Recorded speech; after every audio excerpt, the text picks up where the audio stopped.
ASMR où je vais continuer la lecture biblique du livre de Matthieu. Matthieu, c'est parti. Puis Jésus appela ses 12 disciples et leur donna le pouvoir de chasser les esprits impurs et de guérir toute maladie et toute infirmité. Voici les noms des 12 apôtres. Le premier, Simon, appelé Pierre, et André, son frère, Jacques, fils de Zébédée, et Jean, son frère, Philippe et Barthélemy, Thomas et Matthieu, le collecteur d'impôts, Jacques, fils d'Alphée, et Lébée, surnommé Thaddée, Simon le Cananite, et Judas l'Iscariote, celui qui trahit Jésus. Ce sont les 12 que Jésus envoya, après leur avoir donné les instructions suivantes. N'allez pas vers les non-juifs et n'entrez pas dans les villes des Samaritains. Allez plutôt vers les brebis perdues de la communauté d'Israël. En chemin, prêchez en disant: le royaume des cieux est proche. Guérissez les malades, ressuscitez les morts, purifiez les lépreux, chassez les démons. Vous avez reçu gratuitement, donnez gratuitement. Ne prenez ni or, ni argent, ni monnaie dans vos ceintures, ni sac pour le voyage, ni de chemise, ni sandales, ni bâton, car l'ouvrier mérite sa nourriture. Dans chaque ville ou village où vous arrivez, informez-vous pour savoir qui est digne de vous accueillir et restez chez lui jusqu'à votre départ. En entrant dans la maison, saluez ses habitants et, s'ils en sont dignes, que votre paix vienne sur eux. Mais, s'ils n'en sont pas dignes, que votre paix revienne à vous.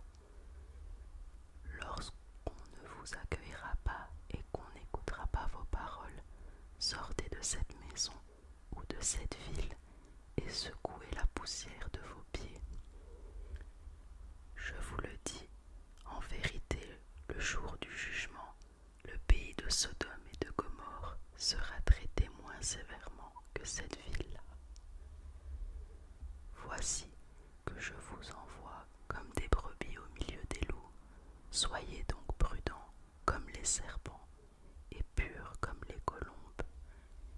Méfiez-vous des hommes, car ils vous livreront aux tribunaux et vous fouetteront dans leurs synagogues. À cause de moi, vous serez conduits devant des gouverneurs et devant des rois pour leur apporter votre témoignage.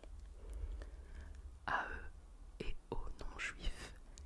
Mais quand on vous fera arrêter, ne vous inquiétez ni de la manière dont vous parlerez, ni de ce que vous direz. Ce que vous aurez à dire vous sera donné au moment même. En effet, ce n'est pas vous qui parlerez, c'est l'Esprit de votre Père qui parlera en vous. Le frère livrera son frère à la mort, et le père son enfant. Les enfants se soulèveront contre leurs parents et les feront mourir. Vous serez détestés de tous à cause de mon nom, mais celui qui persévérera jusqu'à la fin sera sauvé. Quand on vous persécutera dans une ville, fuyez dans une autre. Je vous le dis en vérité, vous n'aurez pas fini de parcourir les villes d'Israël avant que le Fils de l'homme ne vienne. Le disciple n'est pas supérieur au maître, ni le serviteur supérieur à son Seigneur. Il suffit au disciple d'être traité comme son maître et au serviteur comme son Seigneur. S'ils ont appelé le maître de la maison Belzébul, ils appelleront d'autant plus volontiers ainsi les gens de sa maison. N'ayez donc pas peur d'eux, car il n'y a rien de caché qui ne doive être découvert, ni de secret qui ne doivent être connus. Ce que je vous dis dans les ténèbres, dites-le en plein jour, et ce qui vous est dit à l'oreille,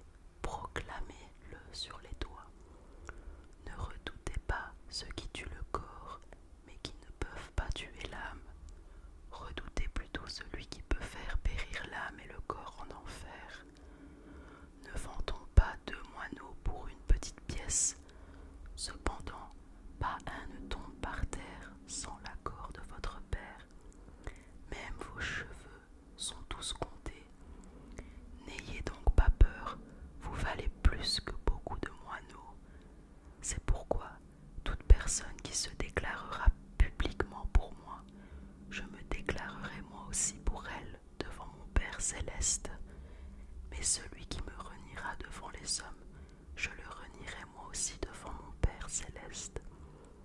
Ne croyez pas que je sois venu apporter la paix sur la terre. Je ne suis pas venu apporter la paix, mais l'épée, car je suis venu mettre la division entre l'homme et son père, entre la fille et sa mère, entre la belle-fille et sa belle-mère, et l'on aura pour ennemis les membres de sa famille. Celui qui aime son père ou sa mère plus que moi n'est pas digne de moi, et celui qui aime son fils ou sa fille plus que moi n'est pas digne de moi. Celui qui ne prend pas sa croix et ne me suit pas n'est pas digne de moi. Celui qui conservera sa vie la perdra, et celui qui perdra sa vie à cause de moi la retrouvera. Si quelqu'un vous accueille, c'est moi qui l'accueille, et celui qui m'accueille accueille celui qui m'a envoyé. Celui qui accueille un prophète en qualité de prophète recevra une récompense de prophète, et celui qui accueille un juste en qualité de juste recevra une récompense de juste. Et si quelqu'un donne à boire, ne serait-ce qu'un verre d'eau froide, à l'un de ses petits, parce qu'il est mon disciple, je vous le dis en vérité, il ne perdra pas sa récompense. Lorsque Jésus eut fini de donner ses instructions à ses 12 disciples, il partit de là pour enseigner et prêcher dans leur ville. Jean-Baptiste vu par Jésus. Or, dans sa prison, Jean avait entendu parler de ce que faisait Christ. Il envoya 2 de ses disciples lui demander « Es-tu celui qui doit venir ou devons-nous en attendre un autre ?» Jésus leur répondit « Allez rapporter à Jean ce que vous entendez et ce que vous voyez. Les aveugles voient, les boiteux marchent, les lépreux sont purifiés, les sourds entendent, les morts ressuscitent, et la bonne nouvelle est annoncée aux pauvres. Heureux celui pour qui je ne représenterai pas un obstacle. » Comme il s'en allait, Jésus se mit à dire à la foule au sujet de Jean. « Qu'êtes-vous allé voir au désert? Un roseau agité par le vent? Mais qu'êtes-vous allé voir? Un homme habillé de tenues élégantes? Ceux qui portent des tenues élégantes sont dans les maisons des rois. Qu'êtes-vous donc allé voir? Un prophète? Oui, je vous le dis, et plus qu'un prophète, car c'est celui à propos duquel il est écrit. Voici, j'envoie mon messager devant toi pour te préparer le chemin. Je vous le dis en vérité, parmi ceux qui sont nés de femmes, il n'est venu personne de plus grand que Jean-Baptiste. Cependant, le plus petit dans le royaume des cieux est plus grand que lui. Depuis l'époque de Jean-Baptiste jusqu'à présent, le royaume des cieux est assailli avec force, et des violents s'en emparent. En effet, tous les prophètes et la loi ont prophétisé jusqu'à Jean. Si vous voulez bien l'accepter, c'est lui, l'Élie, qui devait venir. Que celui qui a des oreilles pour entendre, entende. À qui comparerai-je cette génération? Elle ressemble à des enfants assis sur des places publiques et qui s'adressent à d'autres enfants en disant « Nous vous avons joué de la flûte et vous n'avez pas dansé.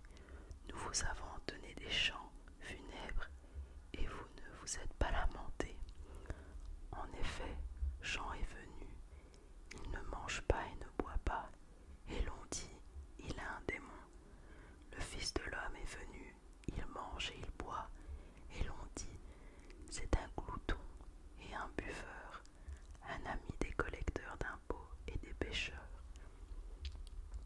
Mais la sagesse a été reconnue juste par ses enfants. Alors Jésus se mit à faire des reproches aux villes dans lesquelles avaient eu lieu la plupart de ces miracles, parce qu'elles n'avaient pas changé d'attitude. Malheur à toi, Chorazin, malheur à toi, Bethsaïda, car si les miracles accomplis au milieu de vous l'avaient été dans Tyr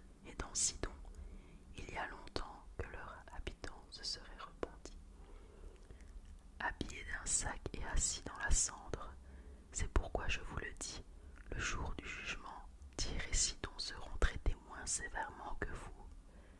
Et toi, Capernaum, seras-tu élevé jusqu'au ciel? Non, tu seras abaissé jusqu'au séjour des morts, car si les miracles accomplis au milieu de toi l'avaient été dans Sodome, elle subsisterait encore aujourd'hui. C'est pourquoi je vous le dis, le jour du jugement, le pays de Sodome sera traité moins sévèrement que toi. À ce moment-là, Jésus prit la parole et dit: Je te suis reconnaissant, Père, Seigneur du ciel et de la terre, de ce que tu as caché ces choses aux sages et aux intelligents et les as révélées aux enfants. Oui, Père, je te suis reconnaissant, car c'est ce que tu as voulu. Mon Père m'a tout donné, et personne ne connaît le Fils si ce n'est le Père. Personne non plus ne connaît le Père si ce n'est le Fils, et celui à qui le Fils veut le révéler. Venez à moi, vous tous qui êtes fatigués et courbés, sous un fardeau, et je vous donnerai du repos. Acceptez mes exigences, et laissez-vous instruire par moi, car je suis doux et humble de cœur, et vous trouverez le repos pour votre âme. En effet, mes exigences sont bonnes, et mon fardeau